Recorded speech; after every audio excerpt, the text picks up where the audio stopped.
what we thought we would do in tonight's session is kind of lay out month by month what we think about the management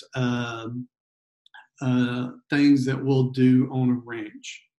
Okay, and so really before we start thinking about the day-to-day activities on a ranch, the first thing I think we really need to consider is what's the most important thing, or what's one thing that's going to have a huge impact on that ranch management.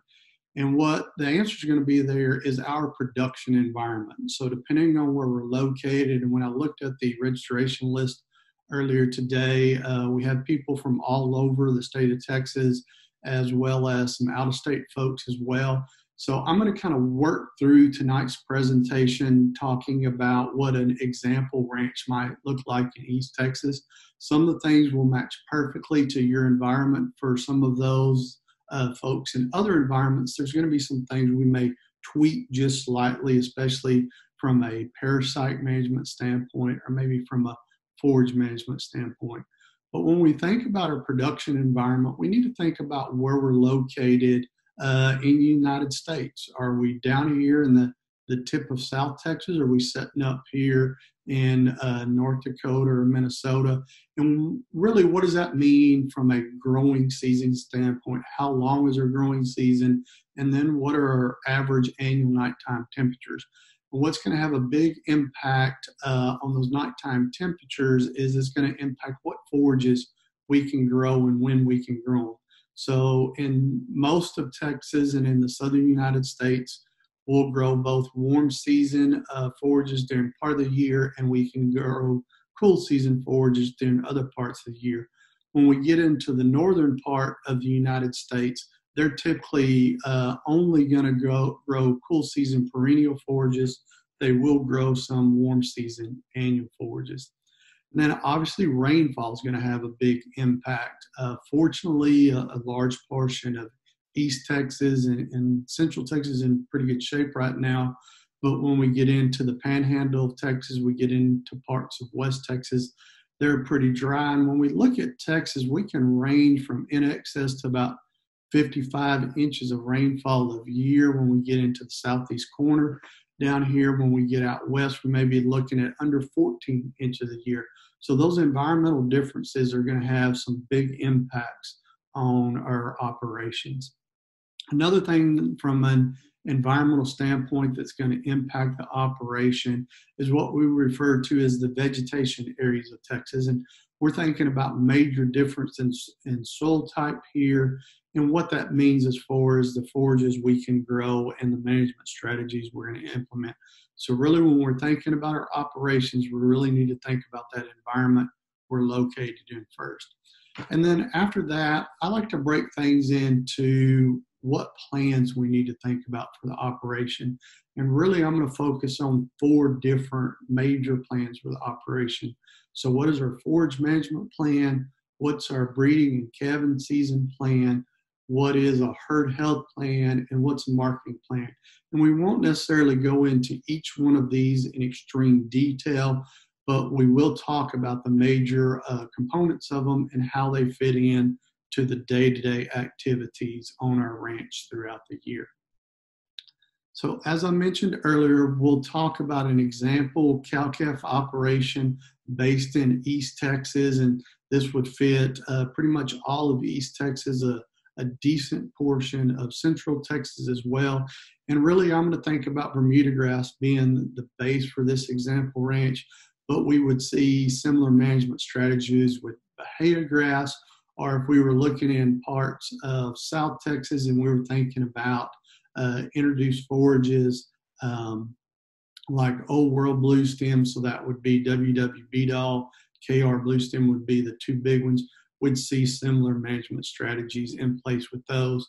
Maybe not quite as much nitrogen fertilizer for the Bahia and the Old World Blue Stems as what we would likely use on a Bermuda grass. So when we think about that forage management plan and we think about our example ranch in East Texas, we want to think about how long does that bahiagrass and Bermuda grass grow. So roughly speaking, and obviously as we already know, depending on how far north or south if you're located in the state of Texas, the United States. That's going to impact our growing season. But we'll think about that forage starting to green up in March, not getting much growth there, start getting more growth in April. That growth really peaks in May. Typically, we'll see a drop during the summer as we get a little drier, and then that growth will actually start back up in the fall. And it'll stop growing once those nighttime temperatures consistently get below 60 degrees. Will really reduce that growth, and then when we get that first frost, we're going to stop that growth. So when we look at that Bermuda grass is not going to grow year round. So we need to think about what can we do the rest of the year to extend that grazing window, and how does that fit into our overall ranch management plan. So some of the things we can do to fill those gaps in is use something we call stockpiled forage, or some people may refer to this as standing hay. And what I mean by stockpiled forage is that's forage that we've deliberately gone in there, and this is very important when we're talking about introduced forages. And those introduced forages, again, would be things like bermudagrass, bahiagrass, or old world blue stems.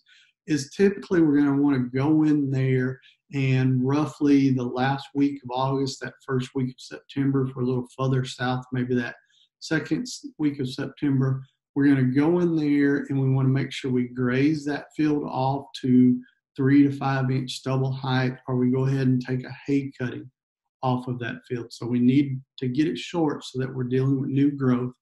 We're going to go in there and fertilize with 60 pounds of nitrogen. So if we're using straight ammonium nitrate, which is 34-0-0, to get that 60 pounds of nitrogen, we need a little under 200 pounds per acre. If we went ahead and put 200 pounds per acre, then that would give us 68 pounds of nitrogen. We're going to do that. We're going to let that forage grow until that first frost. So a large portion of East Texas, we're thinking about that first frost being around the middle of November. And then from the middle of November to the first part of January, we can graze that stockpile forage. Typically, we're going to want to go in there and strip graze it so that we can utilize it a little more efficiently. You don't have to, but that's definitely something we want to think about. Now, what we don't want to do when we're dealing with Bermuda grass and similar forages is stockpile them all summer long and then try to utilize them late fall and winter. The quality is just too low in that situation. So again, we're going to grow them from first part of September to middle of November, utilize them from middle of November to the first part of January. After that, and our high rainfall environment over here, that forage is just not very palatable at that point in time, and we've started to see some declines in quality. Now, just quickly to kind of contrast, since I know there's some people from other areas that stayed on here, if we were out in West Central Texas or West Texas and we're talking about 15, maybe 20 inches of rainfall a year, and we're not getting a lot during wintertime, then that forage, when we're dealing with those native forages, so things like little blue stem, big blue stem, Indian grass, or grommas, those forages we can stockpile for a longer period of time, and that'll work. But with Bermuda grass, we want to start at 1st of September, use it by the 1st of January. Dr. Banta, what about crabgrass or other annual grasses stockpiling? Okay, so you can, typically the annuals won't stockpile quite as well as what the perennials will, just because we don't get that growth in that later window there, and because they're not as lignified, they won't hold up to the rain as well. But if we can get some growth late in the season there and you can utilize them early, you could definitely do that with, say, something like a sorghum Sudan grass hybrid, or you mentioned crabgrass. We can do that. We just got to be a little bit more diligent in our management from a growing standpoint of getting enough production to justify that stockpile activity. And then I would want to graze it a little bit sooner. Does that answer your question there? Yes, thanks. Okay, good deal. From a nitrogen application, if we were talking about with crabgrass, we're not going to get quite as much response. I've probably dropped down to maybe 50 pounds of nitrogen there. Other annuals, it would depend on what I had done previously. Just from a quality standpoint, for those of you who may not be familiar with crabgrass, it will actually be higher quality than what a Bermuda grass will. Most of our annual forages are going to be higher quality than what our perennial forages are. So that stockpiled forage, we're really thinking about utilizing it in about a 6-week window, 4 to 6 week window. So that can save us roughly a month, maybe a little longer of feeding hay, but that's not going to complete the year. So we are likely going to need to put some hay into our forage management program when we're talking about East Texas. So the way we would think about that going is we'd be grazing that Bermuda grass the majority of the year. Part of that acreage, and roughly for Bermuda grass, you can think about an acre per cow-calf pair is a reasonable estimate in that situation. We would graze that until the 1st of January, and then we're going to use that hay to get us from January until that Bermuda grass starts growing again. So that's our forage management plan there. Now, the question that often comes up, and in our higher rainfall areas, it can work very well to do what we call overseeding. So we have that Bermuda grass pasture, that bahiagrass pasture. We actually plant a cool season annual forage like ryegrass on top of those. You could use some wheat, oats, some other things as well, but we can incorporate that winter annual forage into our program. So when we think about when those grow, if conditions allow, if we plant first part of October, we can go ahead and potentially get a little grazing in the fall, and then most of that grazing is going to be late winter and early spring. So 2 questions that have come in, and I'll address them both from a stockpiled forage standpoint as well as our cool season annuals. So one of the questions is, what about chicken litter? Would it work in our fertilizer management program? And it definitely can. It's a great source of phosphorus and potassium. It's a good source of nitrogen. Depending on what our yield goals are for our forage program, we're probably going to need to come in there with some commercial nitrogen as well. The chicken litter is not going to be a great option on the stockpiled forage, generally speaking, because it takes a little longer for it to break down and release that nitrogen. So I'd probably think about using chicken litter more for my spring and summer grazing.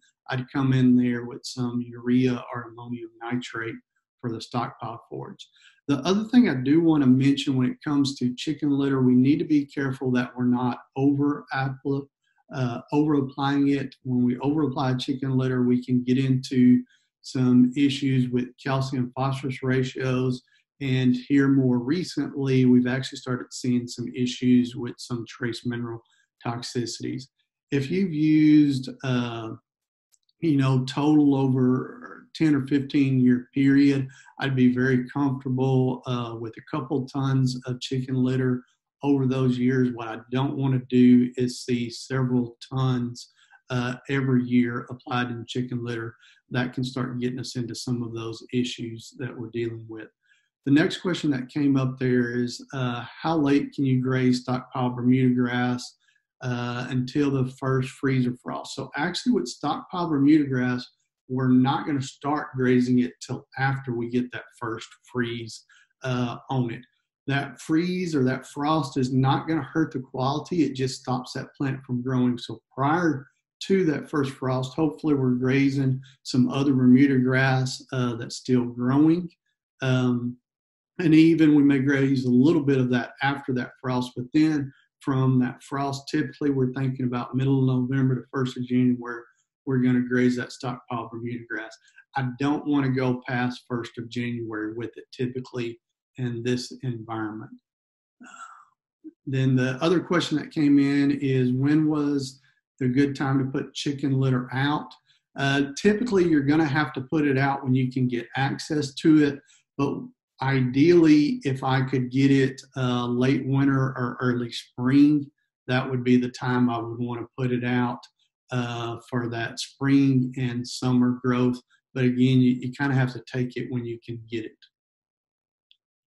All right, good questions there. So like I was saying, with these cool season annuals, we can get a little bit of grazing on them in the fall potentially, but most of that grazing is going to be late winter, early spring, and then in throughout the spring again.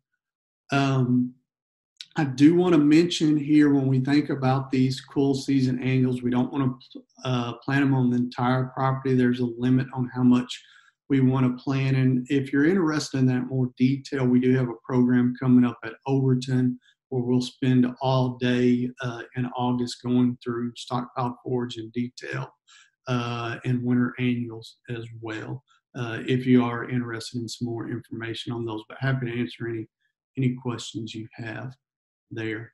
So the way we would think about this would be, we're grazing that bermudagrass most of the year. We're going to graze that stockpiled bermudagrass from middle of November, 1st of January. If we have enough forage growth, we can go ahead after that and graze those cool season annuals full time with pairs. If they're pregnant cows in late gestation, I want to limit graze them.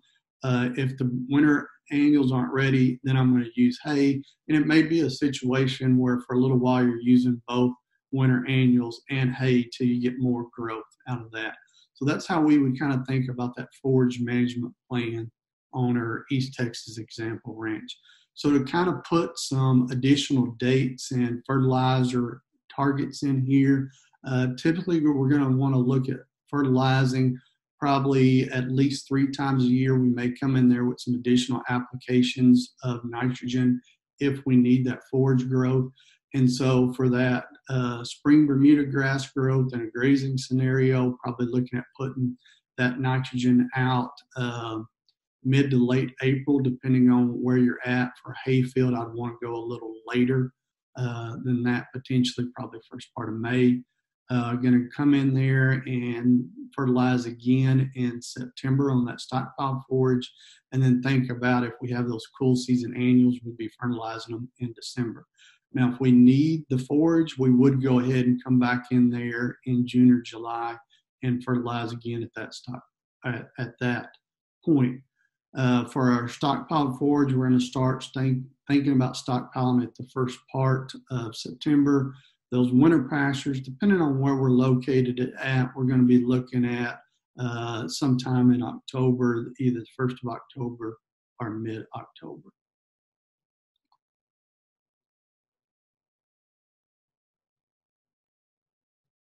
So when we think about our breeding and our calving season plan, the question we really want to ask ourselves is, when do we want those calves born? Okay, and I'm going to tell you, for the majority of Texas, and definitely for East Texas or Central Texas, there's 3 calving seasons that can all be appropriate and work well. It's what I would call fall calving. So we're calving October, November, some situations maybe mid-September, but for East Texas, I really don't like starting until the first part of October. Then winter calving season or spring calving season. What we want to avoid is summer born calves.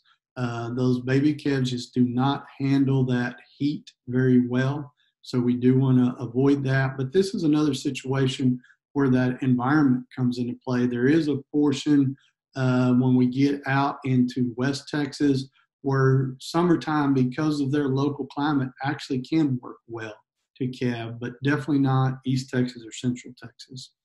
For the purpose of our example ranch here, a situation that's going to fit a large number of producers in East Texas is a winter calving program. So we figure at minimum we're going to have some volunteer ryegrass, and we probably planted some ryegrass as well. So winter calving season works great. If you have a really good winter pasture program, then fall calving can be a great option for you. So when I'm talking about a winter calving situation for this example, think about start calving those cows somewhere around the 10th of January. That would correlate with turning those bulls out the end of March in that situation. We want to think about calving those heifers for the first time at 23 to 24 months of age. I'm not a big fan of calving the heifers a month before the cows, because what happens in a lot of times in that situation is people calve those heifers early. They'll wean those calves at the same time they wean the calves off the cows. So now they've forced those heifers to nurse a month longer. So personally, I just like calving the heifers at the same time we do the cows. If we're shooting at getting those heifers to calve at 2 years of age, that means we're going to be breeding them at 13 and a half to 14 and a half months of age, typically, because we think about gestation being 280, 285 days, which correlates to about 9.5 months. How often do we want those females to have a calf? Well, to be successful, they really need to have that calf for the first time at 2 years of age, and then we want them to have a calf every year after that.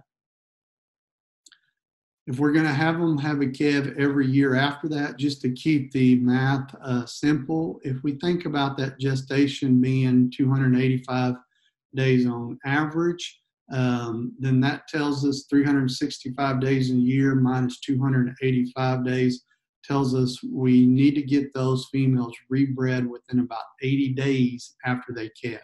So we're going to be putting the bulls back out there when they have young calves on them so that we can get them bred and maintain that yearly calving interval. Next question that often comes up is, how long should the breeding season be?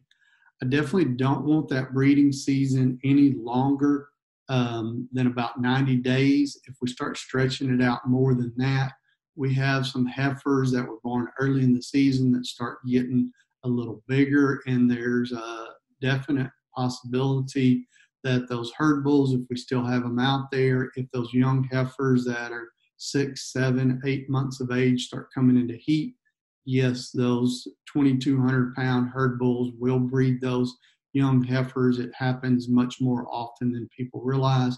So help reduce the risk of that happening, we want to make sure we keep those breeding seasons to 90 days or less. So any other questions that come up on our forage management plan or our breeding and calving season plans? Okay, so I'm not seeing any, so we'll go ahead and move on to our third plan, which is going to be our herd health plan.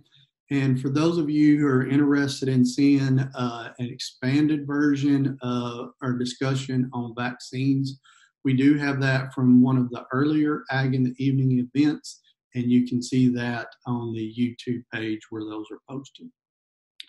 So when we think about a herd health plan, and just to kind of run through some of the basics and some of the diseases that are routinely vaccinated for, on the calf side of the things, we would think about our clostridial diseases. That's going to be that 7 or 8 way vaccine that some people refer to as a blackleg vaccine. Blackleg is going to be one component in that 7 or 8 way vaccine. We want to make sure we go ahead and vaccinate them for our viral respiratory pathogens. So that's going to be things like IBR, which is technically a herpes virus, but we refer to the disease as IBR, BVD, PI3, and BRSV. And then while we normally think of lepto as potential for causing abortions, calves can get lepto. If they get lepto, it can kill them if we don't catch it early enough and treat them with antibiotics. So I personally like to have lepto as part of my vaccination program for calves, especially if we're thinking about a higher rainfall environment. If we were to get way out west in those low rainfall environments and you're not having a problem with it, that may not be necessary. When we think about our replacement heifers and our cows, again, we're going to want to vaccinate them for those clostridial diseases, so that's 7 or 8 way vaccine there. And while we typically don't think about cows getting blackleg, we can increase the antibodies to blackleg in those cows.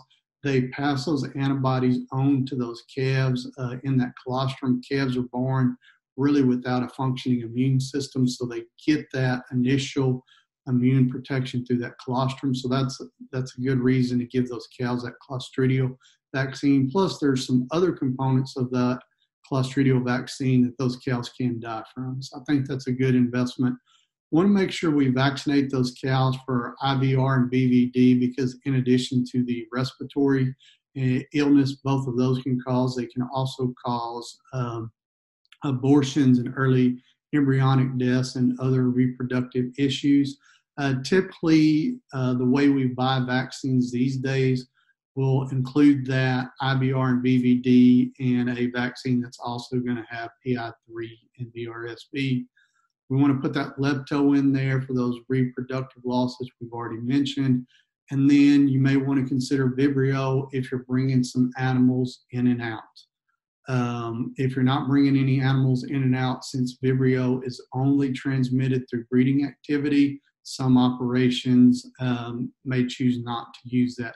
The big thing when we think about diseases, these are the basic ones we're going to want to vaccinate for, but always consult with a large animal veterinarian in your area in case we need to add some or change some things up for your specific operation.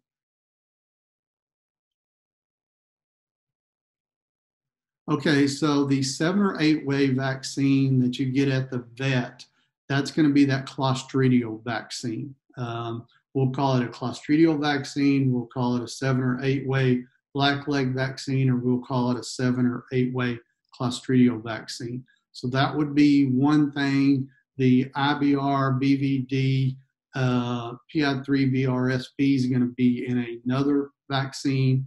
Now, you may get the IBR, BVD, PI3, VRSV, lepto, and Vibrio all in a combination vaccine, but the Clostridial vaccine is going to be the same as that 7 or 8 way. So we want to give more than just that.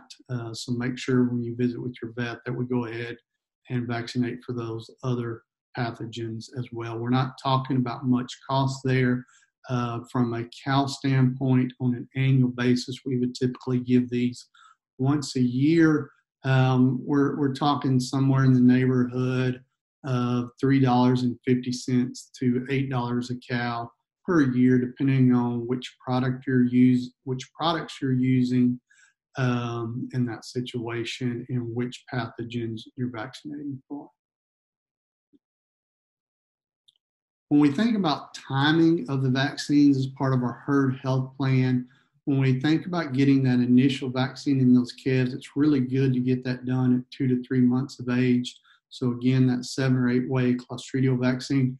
And the difference between the 7 way versus the 8 way is what we would refer to as red water. If you're dealing with an area along creeks or river bottoms where you have some liver flukes, go ahead and use the 8 way. If not, the 7 way is probably sufficient. Not a big difference in cost. So if you just want to go ahead and use the 8 way to be safe, nothing wrong with that. Want to go ahead and get a viral vaccine in those calves at that point in time. Typically, that's going to be a killed vaccine. And then, like I mentioned before, I like to get a lepto vaccine in them. In an ideal world, we would typically come back and booster that vaccine at 4 to 6 weeks after we get the first one in. I'll tell you, in reality, what most operations end up doing is giving that second dose either pre-weaning or post-weaning. So we're maybe a little outside that window if we were in an ideal world, but from a logistical standpoint, that's the way a lot of operations are going to handle it. So again, we're going to give that first round. If animals have never been vaccinated before and we're using killed products, we need to give 1 round, come back and booster it. And then after that, typically we're looking at yearly vaccines. I'll just mention a lot of people don't consider giving that booster post-weaning. I really like giving it post-weaning because if we wean those calves on the operation and we do it correctly, and we'll talk about that a little later, we just don't see any illness in those calves. And it just makes it a little easier from a logistical standpoint because we already have them separated from the cows. So I think that can definitely be a good option for you if you want to take advantage of that, is giving that booster vaccine post-weaning. Don't want to do it on the day we wean, but coming back a week or so post-weaning can work well in many situations. When we think about vaccine timing on the cows, that Clostridial vaccine is pretty flexible, but pre-calving is going to be preferred from the standpoint of increasing those antibodies that can be passed to that calf and the colostrum that we mentioned earlier. When we think about our viral pathogens, IBR, BVD, PI3, and VRSP, pre-breeding is ideal. Lepto and Vibrio, pre-breeding is ideal. So again, that's the perfect scenario. Typically, what a lot of operations are going to do is when we bring those animals in for deworming, when we think about East Texas, we're probably going to go ahead and give those vaccines to coincide at the same time we're deworming those animals. When we think about internal parasites, this is one that definitely varies depending on your environment. If we think about East Texas and going east in those higher rainfall areas, or even parts of Central Texas that are higher rainfall, we're going to want to look at deworming those cows twice a year in the southern United States. The two times we're going to look at doing that is going to have some product in those animals June or July when it starts to get dry, and then again November, December. Now, if we have a product that has that lasts and has some persistent activity, we may actually back up in here to late May or early June to actually dose that.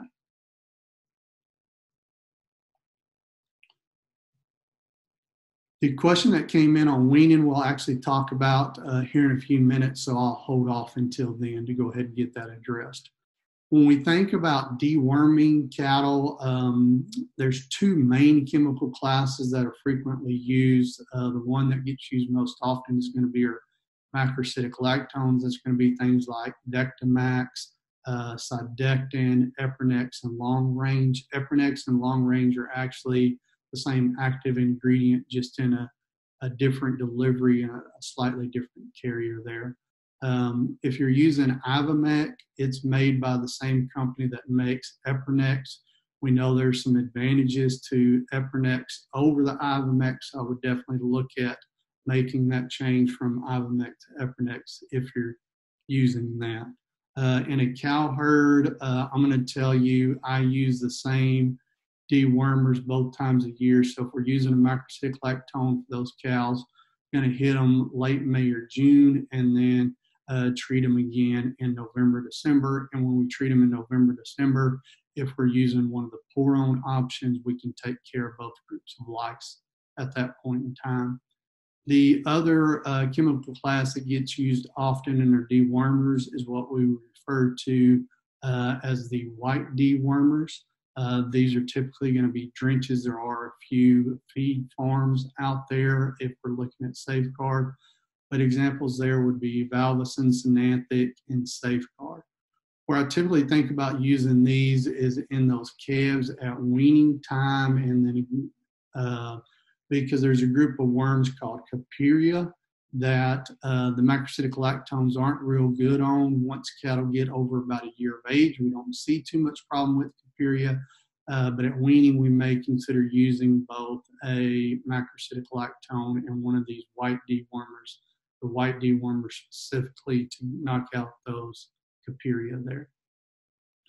Horn flies, just real quickly, something we definitely have to think about. We'll see them on the backs and shoulders of those animals. When it gets hot or windy, we'll see them drop down to the belly. Now, in addition to horn flies, sometimes we deal with stable flies or house flies as well, but horn flies are definitely our biggest problem. Why do we want to make sure we treat for those? When we think about calves or replacement heifers, if we look at animals that have been treated versus those that haven't, on average, the results from several studies, we would expect to see about 0.2 of a pound improvement in average daily gain for those stockers or replacement heifers that have been treated versus those who haven't. When we think about those nursing calves, about 0.1 of a pound improvement in average daily gain. So just quick rundown when we think about our example ranch from a herd health standpoint. Typically March, we're going to start looking at topical horn fly control. If you're feeding an IGR in the mineral, I would feed that year round. Sometime in April for our example ranch, we're going to look at that working at 2 to 3 months of age. Some people refer to that as branding time. In June, we're going to look at deworming those cows and calves. And if you've had a major problem with lepto, you may come in there and give a second lepto vaccine at that point in time. In September, we're going to look at weaning those calves and giving that booster vaccine. And then in December, that second dewormer. And then that's probably would be the time I would look at vaccinating the cows for this example ranch. It's going to be cool that time of year. May even do it in November. Deworm and vaccinate is going to be cool. Plus those cows won't have any calves on them at that point in time. So the last of our 4 plans that we're going to talk about is a marketing plan. But before Jason. we do that, there was a question that came in on, is there a significant difference in pour-on and injectable dewormer? So from an efficacy standpoint, you hear that get talked about a lot, and there is some differences in blood levels between injectables and pour-on dewormers. But when we look at actual efficacy of killing the parasites, I'm not aware of any research that would suggest a difference in efficacy between the pour-ons and the injectables. I'm going to tell you personally, in our family operation, I'm going to use a pour-on on the cows, especially when we think about that late May or June deworming. I don't really want to be catching those animals in a squeeze chute at that point in time. So I can take that pour-on and just put those animals in the lead up behind the squeeze chute and just pour them at that point in time. Whatever works best for you, there's really not a big difference in cost.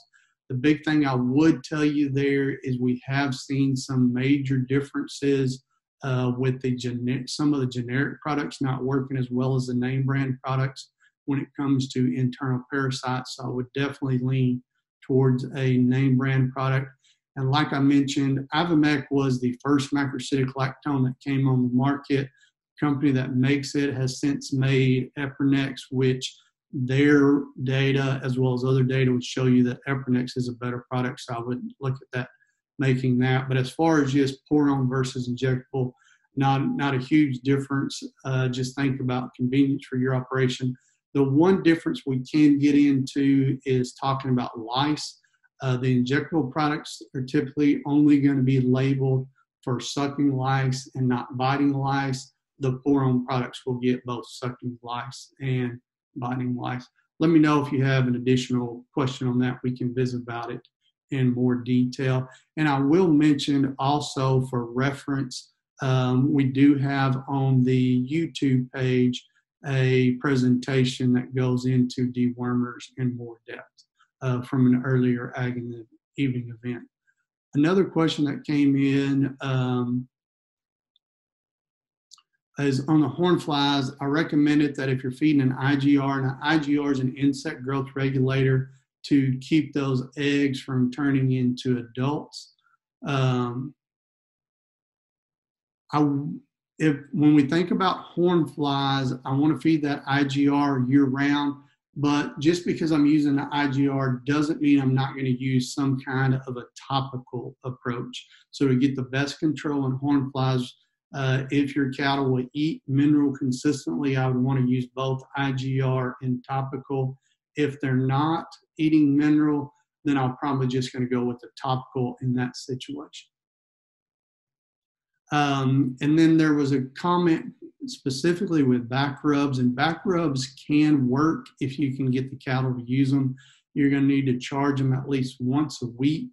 I haven't been as successful getting cattle to use back rubs, so typically we'll look at using a spray or a pour-on in those situations. If you can't get the cattle up to handle them as frequently, then ear tags can work. If you can get the cattle to use back rubs, they're a great option. The big thing I would tell you on back rubs is never ever use diesel to mix with that, even though some of the labels say that. That can get absorbed in the animal, so we want to stay away from the diesel. Next question is not one I can give you a clear answer to because it constantly changes. So the question was how often to use a topical hornfly control product. As far as how often you can use it, you're going to need to look at the label and follow those labels. Most of them will let you use it multiple times throughout the year. Typically on a topical product, whether that's a spray or a pour-on, don't plan on generally getting more than about 10 to 14 days of control out of those. I will tell you, it's actually, at least for us in Central Texas on the family operation, we've had better luck this year than we have in past years. This last application, we went almost 6 weeks between sprays on those cows. So really, we just got to look at the animals and see what those hornfly populations are and then treat accordingly in those situations. The ear tags would be the other one I would throw in that topical. So spray or pour on, they're going to be the same. It's just going to be delivery. Ear tags, we're typically thinking about, depending on the situation, we may only put one set in. They're only going to last 3 to, on the best case, 5 months of control. So you may have to come back and put another set of ear tags in or just switch over to topical. But ear tags will give us a longer range of control than their other products.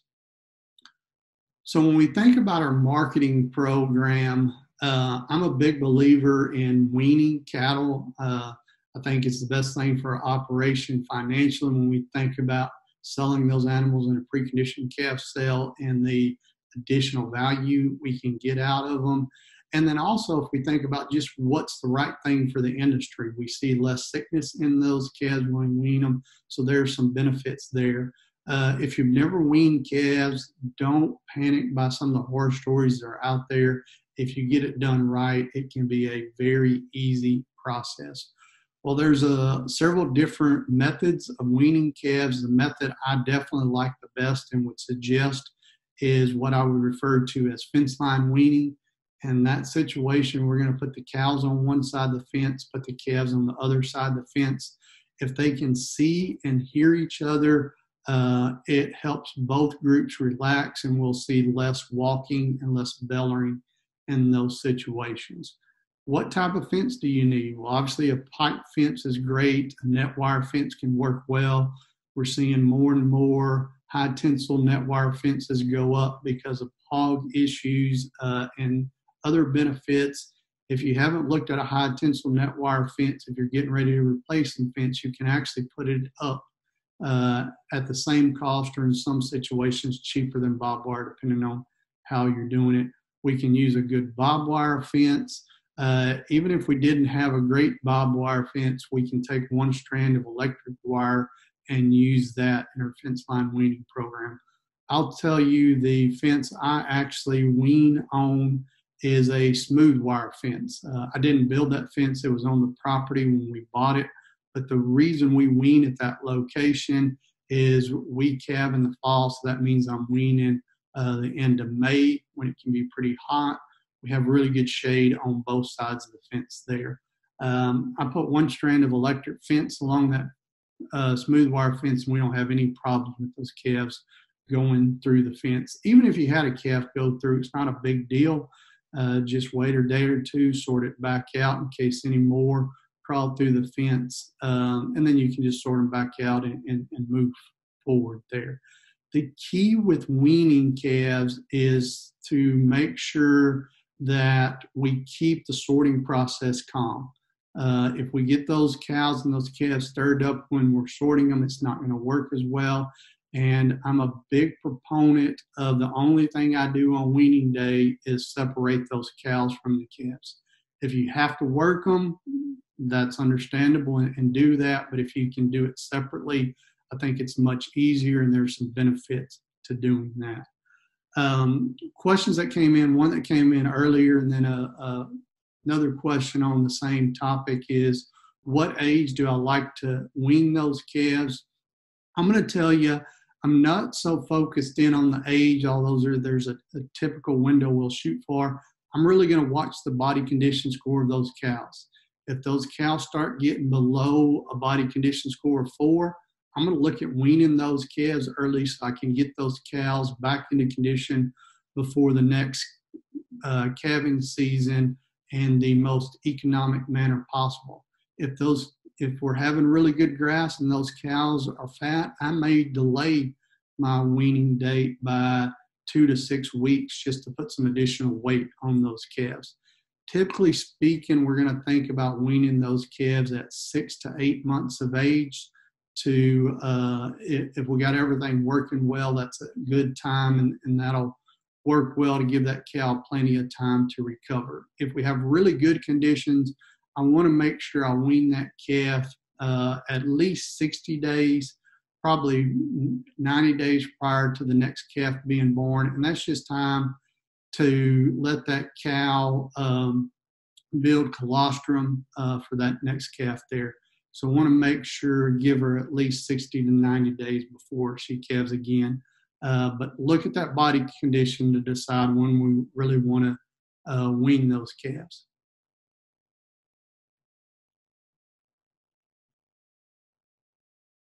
Okay, so a question came in that all the preconditioned calf cells that they're aware of are 3 to 5 hours away from them. They're not sure if it's beneficial to tell the local cell barn that the calves have been weaned and backgrounded. What would I suggest in that situation? So I would agree that you're not going to see a premium from a preconditioned calf cell, taking it and selling it alongside a lot of non-preconditioned calves. I would tell you, if you're only 3 hours away, if you have enough calves to put on a gooseneck trailer, so we're looking at least probably 20 in that situation, that can be cost effective to haul them even up to 3 hours. At 5 hours, we're probably pushing it, depending on how many we're dealing with.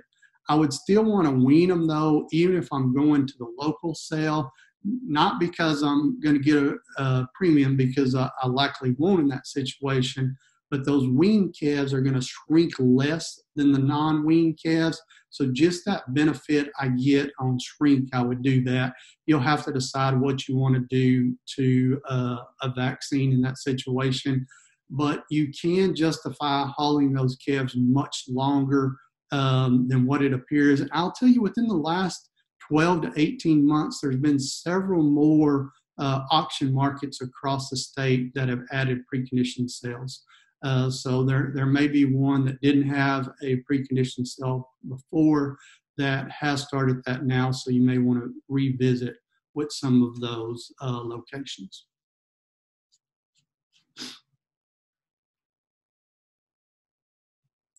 So when we think about that selling location, we've kind of addressed that already a little bit, but to go into a little more detail, obviously our local livestock market, just at their regular weekly sale, is an option, but those animals are not going to bring as much as if they're preconditioned, and we do tend to see more shrink on them.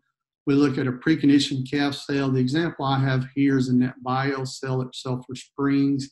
It, along with Jordan Cattle Company out at San Saba, are the two longest running preconditioned calf sales in the state of Texas that I'm aware of. Question came in, what are the typical requirements for preconditioned calf sales? All of them are going to require a minimum of those calves being weaned for 45 days. A lot of them are starting to require 60-day weaning time frame. So either 45 or 60 days weaned. They need to be broke to a feed bunk. That doesn't mean I need to feed those calves every day. You can break them to a feed bunk by just feeding them 5 or 6 times over that 60-day period. To make preconditioning work, I need to have a good grass program on them. I'm typically only looking at trying to get those calves gaining somewhere between half a pound and a pound and a quarter a day. During that preconditioning program, I want to do as much of it on grass as possible. When we look at vaccines for a preconditioned calf program, generally they're going to require 2 rounds of a Clostridial vaccine, 2 rounds of a viral respiratory vaccine, the IVR, BVD, PI3 and BRSB, with at least one of those being modified live. I looked at one here a couple of weeks ago. They actually have requirement for 2 modified live viral. Want to do that post-weaning on those modified live viral vaccines. And then most of them are going to require 2 rounds of Histophilus somni and then 1 round of Mannheimia hemolytica. Depending on which products you use and select, I can get that accomplished in 2 shots at branding time and then 2 shots again post-weaning, assuming I only need 1 round of modified live. On cost, I'm looking at $8 to $12 typically in vaccine cost. So if we look at a little bit of money in feed, $8 to $12 in vaccine, precondition those calves on grass. We're not talking about a big investment. Historically, we've been seeing $80 to $100 head premium when we're comparing equal quality preconditioned to non-preconditioned calves. Even if we looked at half of that, there's still money to be made in that situation. Question came in, and that's another requirement of preconditioned calf sales, is they're going to have to be castrated. So when is the best age to castrate? The sooner you can do it, the better. We definitely want to get it done before those calves are over about 300 pounds, so 90 days or less. If you can do it at birth, I really like doing it at birth. I think it's even less stressful on the calf at that point in time. Just make sure you know your cows and how protective those cows are. If you're going to be doing it at birth, don't take any unnecessary chances. That's what we actually do, is we castrate at birth, but definitely want to get them done by the time they're 2 to 3 months of age. If you can deal in truckload lots, then video auctions like Superior are a good option for you. A truckload lot would be typically 45 to 50,000 pounds of the same sex and a similar weight range. So from that same calf crop, there are some options to sell split sex loads. Realize there's sometimes a little bit of a discount when you do that. But if you can sell in truckload lots, that's a great opportunity for you. And then there are some buyers that will buy those calves directly off the ranch, so that could be another option as well. Okay, so the question came in, if you're a small operation and maybe you only have 3 to 6 calves ready to go at one point in time, does that still make sense to send them to a preconditioned sale? If I didn't have to haul them a long distance, then absolutely, I think that still makes sense. Like I said, typically we're looking at an extra $80 to $100 a head. So if I can take advantage of that, that adds up even on small numbers pretty quickly if I do that right. Really depends on how far you're going to end up having to haul those calves to do it. Even if you don't precondition them from a vaccine standpoint, I would still wean those calves. Like I said, those weaned calves will not shrink near as much when we take them to the local sale barn as those unweaned calves. So just kind of thinking about a quick review, what we would do month by month. So again, we set our calving season up as a bermudagrass operation in East Texas, calving in winter. So in January, calving is going to start. We want to make sure we wrap up grazing those stockpiled forages, because they just deteriorate too much after that time in a high rainfall environment. In February, calving season is going to continue. Hopefully we are starting to graze those winter annual forages, that ryegrass and those small grains. We're going to feed hay as needed. In March, we're finishing up the calving season. We're grazing those winter pastures. We're watching for horn flies, and we're getting ready to turn those bulls out to get those cows bred. April, we're continuing to graze those winter forages. In the last couple of years, because of the cool spring we've had, winter forages have really helped those operations in East Texas and Central Texas compared to those guys who were just feeding hay. They ended up having to feed hay 4 to 8 weeks longer than what they likely planned. We're going to be doing that branding time calf working when they're 2 to 3 months of age. We're going to look at fertilizing those pastures with some nitrogen and then some phosphorus and potassium if we need it, but definitely some nitrogen. May, we're kind of transitioning from those winter pastures to our Bermuda grass. May's typically the month we're going to produce the most forage. So that extra forage, we're looking at making some hay out of it. If we can't make hay out of it because of drying conditions, baleage may be an option, but if I can make hay, I definitely want to make hay. When we think about June, we're grazing that Bermuda grass. That's that first deworming we talk about to deworm those cows. And I'm going to go ahead and deworm the calves again. I want to deworm everybody in the herd from a strategic standpoint. It is my preference. Some folks would do a little different, but I like go ahead and deworming everybody.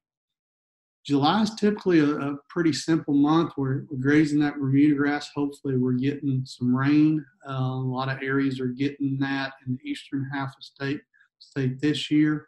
We're going to be picking those bulls up, so we keep that breeding season in 90 days or less. August, we're just grazing Bermuda grass. No typical plans. We're just going to watch and monitor everything. If those cows were getting a little thin, I may look at weaning the calves a little early, but if everything's going good, just monitor things during August and September. We're grazing a Bermuda grass. We want to start stockpiling a portion of our pastures. Remember, we want to come in there and fertilize with about 60 pounds of nitrogen. We're going to be weaning those calves, and we're going to be doing that weaning time calf working as well. October, grazing our Bermuda grass pasture that's still growing, sod seed, some winter pasture if that's something we want to do in our operation. Can be very cost effective to do that. November, I'm grazing that stockpiled Bermuda grass, looking at marketing those calves depending on whether I'm going to a local sale with them or what preconditioned calf sale I'm going to. I may be looking at December as well. In December, I'm grazing that stockpiled Bermuda grass. I'm going to fertilize that winter pasture, looking at doing that annual cow working where we're deworming and vaccinating at that point in time. So hopefully that kind of helps you think about what we would do month by month throughout the year on a ranch. Obviously, it's going to vary depending on when our calving season is set up and what environment we're located in.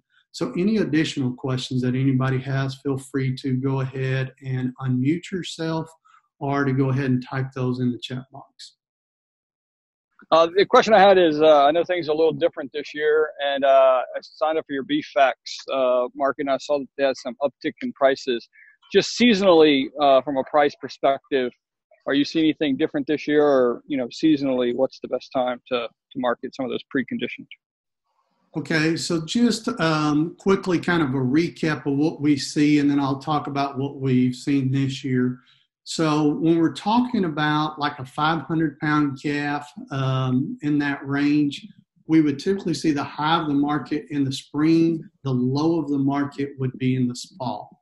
If we think about a feeder calf weighing 800 pounds, we would typically see the high for that calf mid to late summer. And the reason we see the low in September for those, or September, October, November for those 500-pound calves, just think about everybody calving in the spring. Those calves are coming to town in the fall.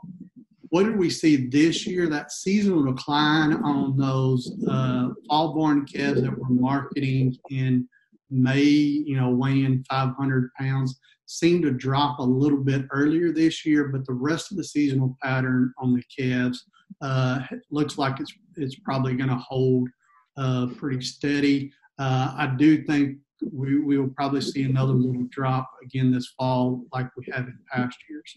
The one thing that's been a little different is we think about those market cows or market bulls. So those animals we're not using for breeding stock anymore. Some people refer to those as a cull cow or cull bull. Typically, the high will be sometime from late February to May for those. Again, the low is going to be in the fall. What we have seen a little different this year is those prices have held up well. for those market cows and market bulls throughout the summer. I think we can attribute that to the demand for beef, hamburgers specifically, people wanting to increase their stores, especially given some of the challenges we had early on with some of the packing plants and some of the beef distribution.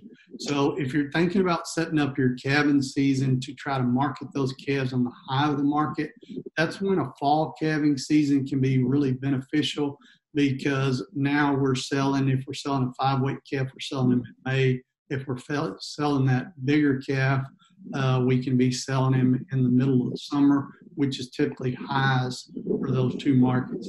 The key to make that fall calving program work, though, is we really need to make sure we have a good winter pasture program in place. If we don't have a good winter pasture program in place, then we're going to end up spending more money on hay and supplemental feed than what we can justify with those premiums on those calves. Does that answer that question? Great, thanks. Okay. All right, it doesn't look like there's any other questions, so everybody have a good night. And with that, I'll go ahead and conclude tonight's meeting. Thank y'all.